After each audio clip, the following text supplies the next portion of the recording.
작가님 안녕하세요. 네, 안녕하세요. 네, 간단하게 네. 소개 좀 해주시겠습니까? 네, 제가 하는 일을 소개해드리면 네. 일단은 라이프 코치 겸 작가고요. 네. 그다음에는 죽음 교육 지도사, 그다음에 전문 기질 상담사, 그리고 요즘은 제 책을 제가 낭독하는 오디오 작가 그런 걸 하고 있고요. 주로 뭐 상담하고 강의하고 그런 일을 하고 있습니다. 네. 제가 처음에 이 책을 쓰게 된 이유는 제가 50대를 어떻게 지나왔는지를 쓰려고 시작을 했던 거예요. 그래서 잘 나이 드는 방법에 대해서 쓰려고 생각을 했던 건데, 제목을 이렇게 짓고 나니까 다행히 이게 꼭 50대만 위한 책이 아니라 20대는 20대대로, 30대는 30대대로 다 각자 자기 나이에 맞게 나다온 것도 다르잖아요. 그래서 조금 더 이제 독자 폭이 넓어져서 다행이라는 생각이 들고, 그게 나이와 상관없이 사실 나답게 살지 못하는 가장 큰 이유는 남이 원하는 인생을 사는 거죠. 내 인생을 사는 게 아니라. 그러니까 제가 강의를 들어가면, 어떤 강의를 가던 학생이던 직장이던 강의를 가면 제일 첫 번째 질문을 하는 게 있어요. 지금까지 인생은 사실 선택의 연속이라고 하잖아요. 네. 순간순간 선택을 할 때마다 여러분이 원하는 선택을, 나의 선택을 했다고 생각하는 사람 손들어 보세요 하면 두세 명 정도 손들어요. 몇십 명 강의를 해도 두세 명 손들어요. 그러면 나머지 분들은 그 인생을 누가 살았을까요? 내 인생을 내가 산 게 아니라는 얘기잖아요. 내가 나를 위한 선택을 한 게 아니면. 뭐 학교 다닐 때는 부모님이 원하는, 엄마가 원하는 대학을 들어갔을 수도 있고, 또 직장을 가서 결혼을 하면 가족들을 위해서 또 살게 되기도 하고, 그러다 보면 나는 지금 누굴 위해서 사는 건가, 내 인생은 뭐지라는 생각이 나이가 들수록 어느 날 문득 올 수가 있잖아요. 그렇죠. 그러기 전에 그래서 강의를 하고 나서 제일 마지막에 제가 드리는 말씀은 그거예요.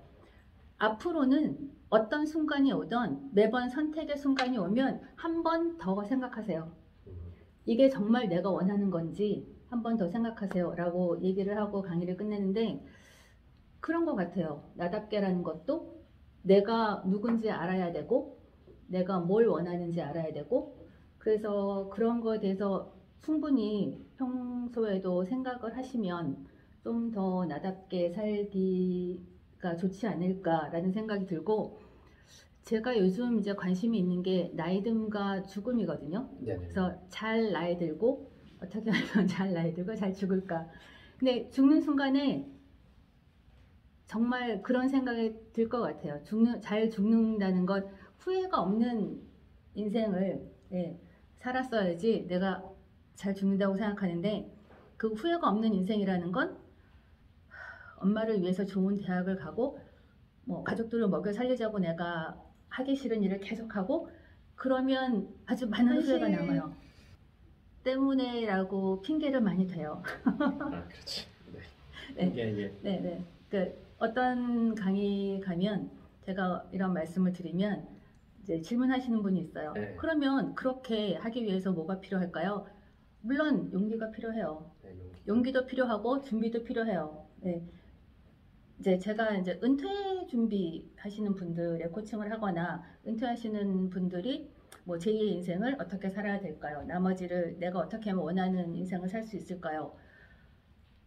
제가 이제 와서 나이가 50이 넘고 60이 됐는데 갑자기 돈을 벌게 해드릴 수 없어요. 당연히 그거 준비하셨어야죠. 네, 그렇죠. 젊었을 때부터 은퇴 노후 자금 준비하셨어야 되잖아요. 제가 이제 와서 제가 지금 딱 60이거든요. 아, 진짜요? 네.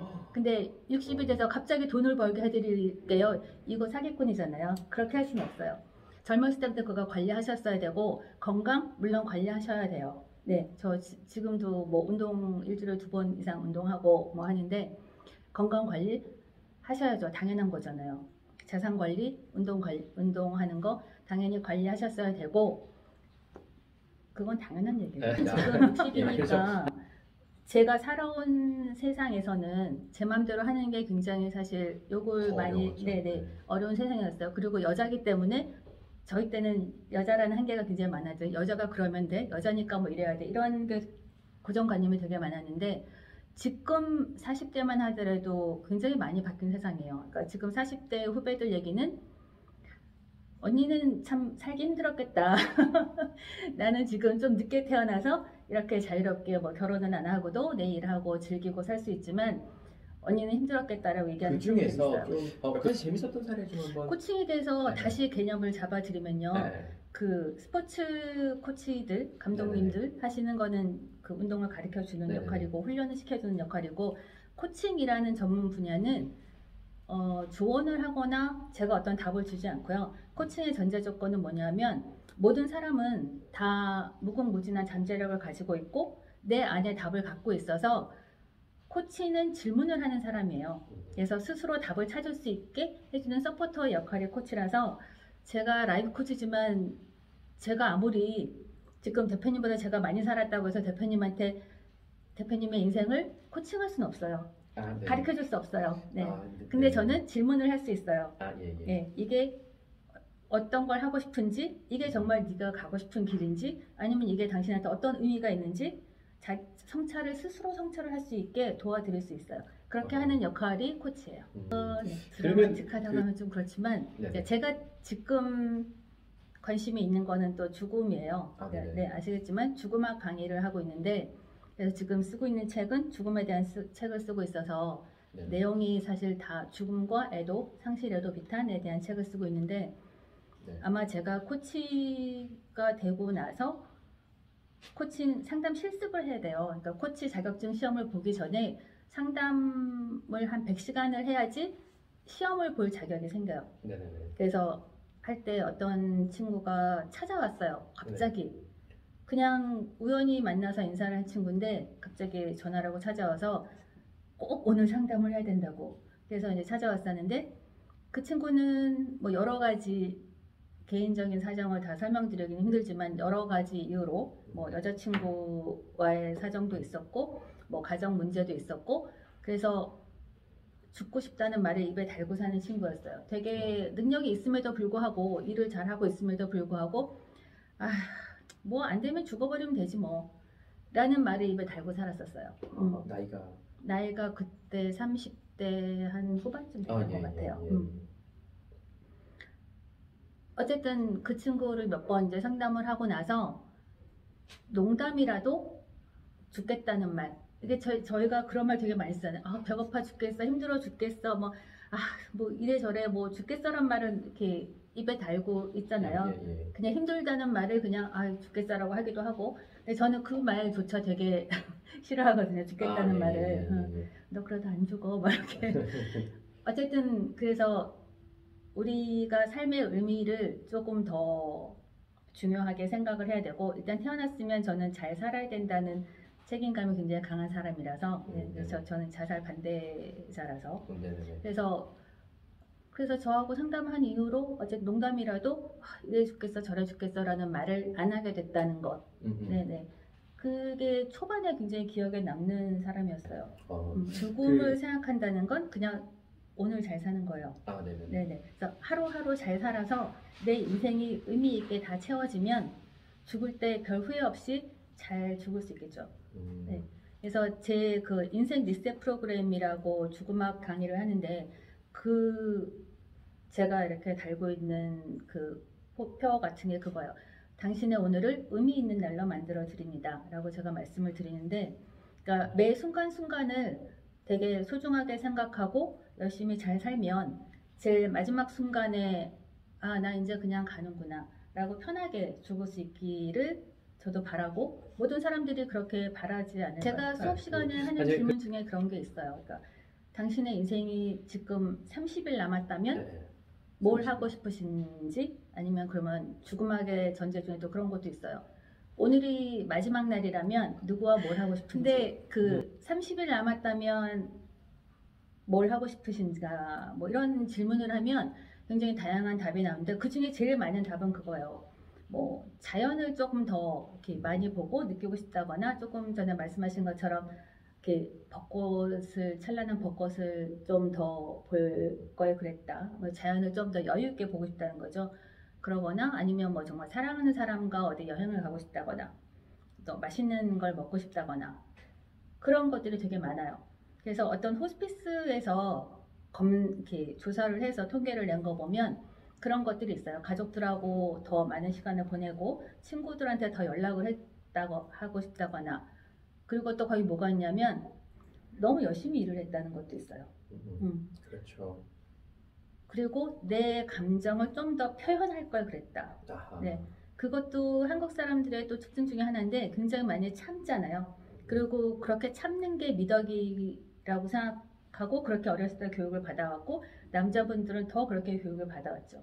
네, 그래서 저는 좀 더 감정을 많이 표현할 걸 그랬다라는 것도 그 후회 중에 하나인데 거기에 그런 건 없는 거죠. 뭐 좀 더 큰 집에 살았으면 좀 더 좋은 차를 탈 걸 그랬어. 이런 후회는 없잖아요. 아, 그렇죠. 네.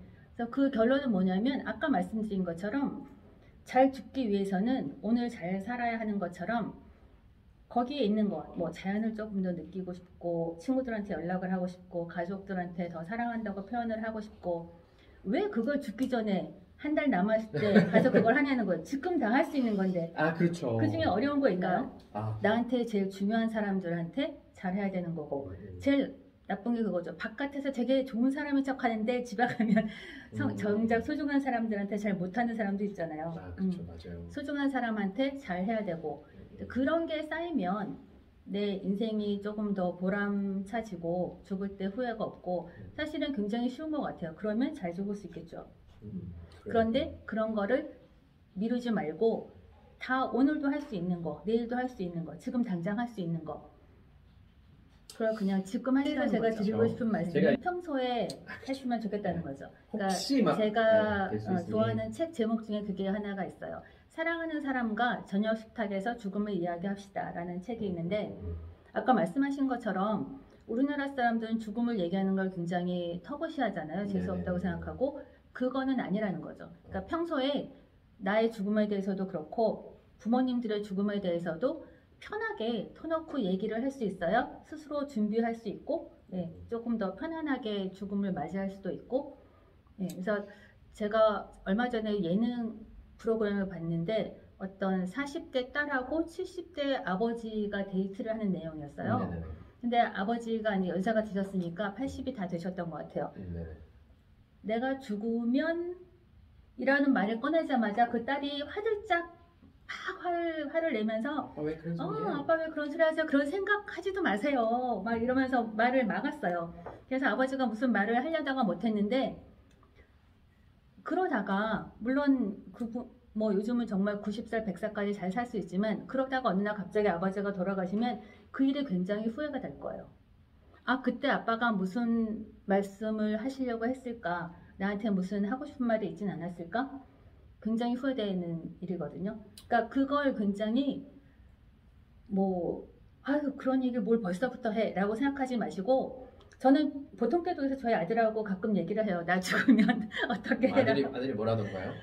엄마 무슨 재수없게 그런 소리 해. 아니요. 저는 이제 제가 그 죽음화 교육을 하니까 항상 그런 책을 읽고 항상 그런 얘기를 많이 하기 때문에 저희 아들도 그냥 대수롭지 않게 편안하게 이제 뭐 밥 먹으면서 그런 얘기를 해요. 뭐 나는 죽으면 화장해서 뭐 어디다 뿌려라 막 이렇게 얘기하면 자기는 뭐 그냥 그래도 산소가 있는 게 좋다고 뭐 아니 엄마 죽으면 그만이고 뭐 그 다음은 내 맘이지 막 이런 식으로 농담처럼 막 얘기하는데 그런 내가 죽으면 내가 원하는 대로 사실 갈 수 있는 게 맞잖아요. 근데 아버님이 어떻게 장례를 치르고 어떤 식으로 해주길 원하는지 우리는 잘 몰라요. 옛날 사람. 저는 사실은 첼로를 좋아해서 뭐 바흐의 첼로나 이런 걸 틀고 싶었었는데 작년 연말에 이제 제가 기획을 한 게 제가 죽음학을 하다 보니까 다양한 분야의 분들하고 이제 콜라보를 하게 돼요. 그래서 피아니스트하고 죽음학 콘서트를 기획했었어요. 코로나 때문에 연기됐지만 어쨌든 그래서 그때 내 장례식 때 틀고 싶은 곡을 이제 피아노 곡으로 이제 찾아보게 됐어요. 그 피아니스트 분이 그걸 연주를 해야 돼서 그때 피아노 곡 중에서는 그 브람스의 인터메조라는 곡이 있는데 그 곡이 장례식에 틀어놔도 굉장히 편안한 그런 곡이라서 뭐 그런 것도 괜찮지 않을까 싶어요. 사전 장례식이에요. 사전 장례식. 그건 좀 너무 먼저 본 거 아닙니까? 아니요. 만약에 제가 어느 정도 뭐 시한부라거나 네. 아니면 제가 나이가 뭐 80이 넘어서 아. 이제 어느 정도 보인다? 밖에 내가 네. 못 살겠다 싶을 수도 있고 뭐 내가 아플 수도 있고 그러면 내가 죽고 나서 사람들이 찾아와서 뭐 시끌벅적하면 무슨 소용이겠어요. 나이 들면 또 사람들을 다 만나러 다닐 기운도 없고 사실 만나기 힘든 경우도 사실 있거든요. 그래서 제가 이제 리스트를 보고 싶은 사람 리스트죠. 보고 싶은 사람 리스트를 작성을 해서 사전 장례식을 하고 내가 틀고 싶은 음악을 틀고 그러면은 거기다가 부고 이렇게 날리는 거예요? 문자로 부고 그쵸. 누구누구님이 네. 생년 몇 세에 네. 사망하셨습니다라고 사망하셨습니다가 아니죠. 사망- 사망할지는 언제 모르지만 아하. 사전 장례식을 하고 그리고 진짜 장례식은 오지 마라. 사람들한테 그렇게 부담 주지 말고 그냥 가족끼리 아주 간단하게. 네. 옛날에 그런 영화가 있었어요. 뭐 나의 판타스틱 장례식인가? 뭐 그런 영화도 있었는데 어떤 그 영화에서는 젊은 여자가 시한부였고 네네네. 근데 부모님들이 돌아가시고 부모님들 사고로 돌아가셔서 부모님은 안 계시고 네네. 유산은 충분히 있는 상태였는데 시한부가 된 거예요. 아. 그래서 이게 돈은 있는데도 누가 내 장례식을 치러줄 사람이 없어서 누구한테 내 마지막을 맡겨야 되나라고 고민을 하다가 그때 만나고 있던 남자친구한테 그런 얘기를 했더니 이 친구가 놀라서 그냥 도망가 버렸어요. 예. 그래서 그 전 남자친구를 또 찾아가서 사정을 얘기했더니 그 친구가 근데 좀 인간성이 좀 낮나 봐요. 그 친구가 이제 마지막까지 곁을 지켜줘요. 그래서 둘이 약혼식 같은 이런 파티 분위기로 파티를 하고 이제 장례식을 미리 하는 거죠. 그러고 나서 이제 뭐 병원에서 죽게 되겠지만 그런 방법도 괜찮지 않을까라는 생각이 네. 내가 어떻게 죽을까를 생각을 하고 산다면 그게 나답게 사는 길을 찾는 방법일 수도 있어요. 그러면 후회 없이 살아야 되기 때문에 그렇게 하다 보면 나답게 사는 법이 거기서 나올 수도 있거든요. 죽음학이라는 건 그래서 죽음학이 있어요. 사나톨로지라고 죽음학이 정립이 돼 있고요. 죽음학이라는 건 죽음에 관한 뭐 심리학, 철학, 다양한 인문학, 그리고 의학, 뭐 이런 여러 가지 뭐 법의학도 마찬가지고 여러 가지 학문을 다 통틀어서 다시 정립이 되어 있는 게 사나톨로지라는 죽음학이거든요. 근데 그 기초 과정을 배울 때는 어떤 걸 배우냐면 뭐 우리가 흔히 아는 뭐 호스피스나 연명 치료나 이런 문제, 그다음에 뭐 유언장 문제, 그다음에 사회적인 죽음, 그다음에 뭐 죽음의 뭐 역사, 뭐 장례 역사부터 시작해서 굉장히 다양한 죽음에 관련된 모든 다양한 분야를 다 지금 말씀하신 그 사회적인 책임이 줄어들고 사회적인 의무가 줄어들고 그거는 사실 꼭 나쁜 일만은 아니에요. 그러니까 제 책에 보면 있는데 사회적인 자아가 없어지면서 개인적인 자아가 더 발전했다는 말이 있거든요. 그러니까 사회적인 자아를 내려놨다는 건 아까 말씀드린 것처럼 뭐 체면이나 남이 나를 어떻게 볼까 뭐 이런 거를 많이 내려놓는 거거든요. 그러면 정말 내가 원하는 인생이 뭘까에 조금 더 충실할 수 있어요. 그래서 사회적인 자아를 버리고 개인적인 자아에 좀 더 충실한 삶도 나이가 들면 나쁘지 않아요. 네. 저는 이제 유언장 써본 적도 없고 받아본 적도 없습니다. 쓰는 규칙이 있습니까? 네, 법적인 규칙은 있어요. 법적인 규칙. 네, 법적인 거는 그러니까 유언장은 내가 나한테 하는 것과 그리고 뭐 자손들이나 남한테 해줘야 될 것과 그런 이제 내용이 들어가야 되는데 법적인 규칙은 뭐 이름, 주소 뭐 이런 게 정확하게 들어가야 된다는 것과 그리고 뭐 재산을 누구한테 남길게요 해도 그 항목에 대한 게 굉장히 법적으로 정확하게 들어가야 된다는 게 있죠. 그런데 제가 하나 사례를 말씀드리면 이제 재산 분할에 대해서 나중에 분쟁이 많이 생기잖아요. 그래서 소송을 하기도 하고 그런데 어떤 사건이 있었냐면 분명히 그 법적인 대로 뭐 증인도 있어야 돼요. 두 명의 증인이 있어야 되고 뭐 아니면 공증을 해야 되거나 뭐 그런 법적인 요건을 다 거쳐서 만들었는데 그 재산을 덜 받은 자손이 이제 다시 이제 재산 분할에 소송을 한 건데 이게 이 유언장이 효력이 없다고 판결이 난 거예요. 분명히 거기 주소, 이름, 뭐 성, 뭐 다 써 있었는데 그리고 공증도 받았는데 그 이유가 뭔지 아세요? 왜 그랬을까요? 아파트 번지수가 빠져서. 아. 예를 들면 뭐 압구정동 현대아파트 그러면 번지수 잘 안 쓰잖아요. 다 아니까 몇 동 몇 그렇죠. 호만 쓰지. 그렇죠. 번지수가 빠져서. 그러니까 그런 트집까지 잡히는 게 유언장이라서 네, 그런 거 굉장히 잘 법적인 그 자문 받아서 남겨줄 게 많다면 네, 재산 문제에 관해서는 그렇고요. 그리고 보통 사람들은 사실 뭐 저부터도 그렇게 남겨줄 재산도 없고 저도 네. 아들 하나게 되면 뭐 싸울 자식도 없고 네.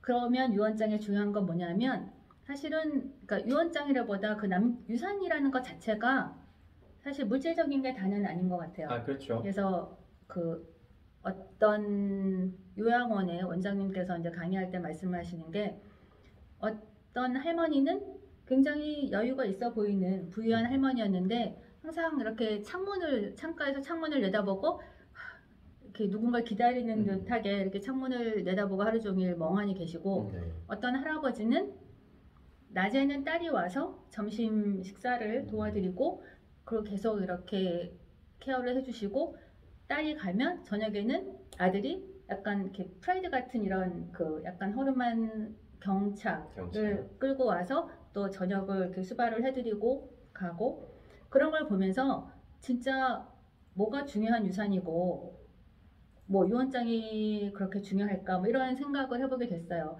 그래서 저 같은 경우에는 그렇게 큰 재산도 없고 뭐 남겨줄 재산 싸움을 할 것도 아니고 그래서 제 유산은 뭐냐면 아들한테는 제가 어떻게 똑바로 살아가야 되는지에 대한 올바른 생각, 가치관, 그 다음에는 시간인 것 같아요.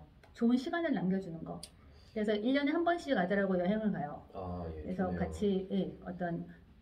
같이 여행 가서 사진을 하나씩 남기거든요. 사진관에 가서. 근데 어쨌든 그러니까 유산이라는 건 유산과 유언장에 중요한 건 물질적인 것보다는 조금 더 의미 있는 이런 가치가 더 중요하지 않을까.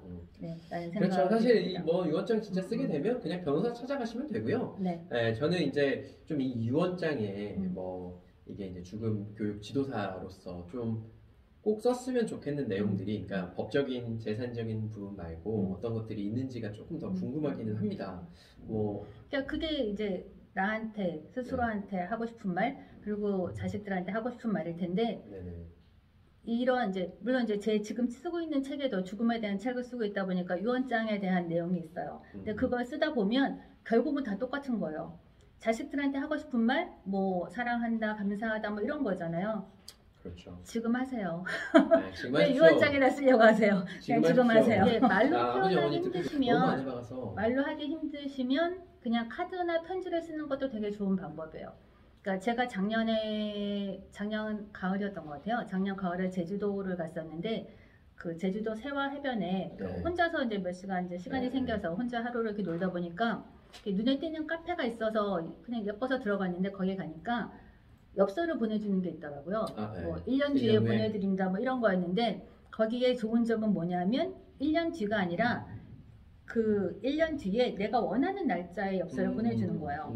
그러니까 이렇게 우체통처럼 뭐 이렇게 달별로 한 보름 정도 간격이었던 것 같아요. 보름 간격으로 이렇게 칸이 있고 내가 원하는 날짜에 넣으면 그날 즈음에 오는 거라서 거기다 이제 저희 아들이 4월 12일에 지난주가 생일이었어요. 그래서 저희 아들 생일쯤 오게 편지를 써서 이제 엽서에다가 써서 거기다 이제 집어넣은 거죠. 4월 달에 올 수 있게. 그럴 때 핑계로 이제 쓰는 거죠. 사랑한다. 네네네. 뭐 감사하다거나 뭐 사랑한다거나 이런 것들은 저희 아들이 꽤 엄마한테 자상하고 잘하는 아들이라서 사실 보통 아들에 비해서는 굉장히 제가 감사하게 생각하고 있는데 그런 것들을 평소에 표현하지 못하는 거를 그런 데다가 쓰죠. 그렇죠? 아까 말씀드린 것처럼 한국에서는 감정 표현을 되게 자제하는 거를 뭐 점잖다거나 아니면 그래서 그런 이제 제가 요즘 애도에 대해서도 많이 생각하고 쓰고 있는데 그 애도가 잘 안 되는 이유 중에 하나가 그거예요. 누가 돌아가시면 그걸 충분히 슬퍼하고 애도할 시간이 있어야 되는데 괜찮은 척 해야지 칭찬을 받아요.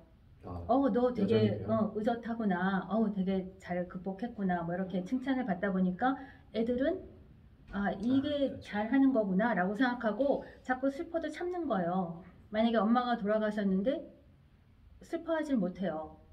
너무 그러면 이제 어른들이 얘기하잖아요. 네가 너무 그러면 아빠가 더 힘들어. 반대일 경우에도 그렇고. 그러니까 네가 뭐 잘 버텨야 돼, 의젓해야 돼 이런 식으로 자꾸 강요를 받다 보면 애도가 안 되고 그게 트라우마로 남는 경우가 있어요. 그러니까 그냥 한마디로 말씀하세요. 그러면 이제 제가 그렇게 얘기하는 거고요. 제가 이 책을 쓸 때 보면 그런 말이 있어요. 그러니까 그 노인 전문 의사들이 말하는 노화를 방지하는 방법에 어떤 것들이 있냐면 책을 읽거나 뭐 글을 쓰거나 이렇게 그러니까 지적인 활동을 좀 많이 하는 거죠.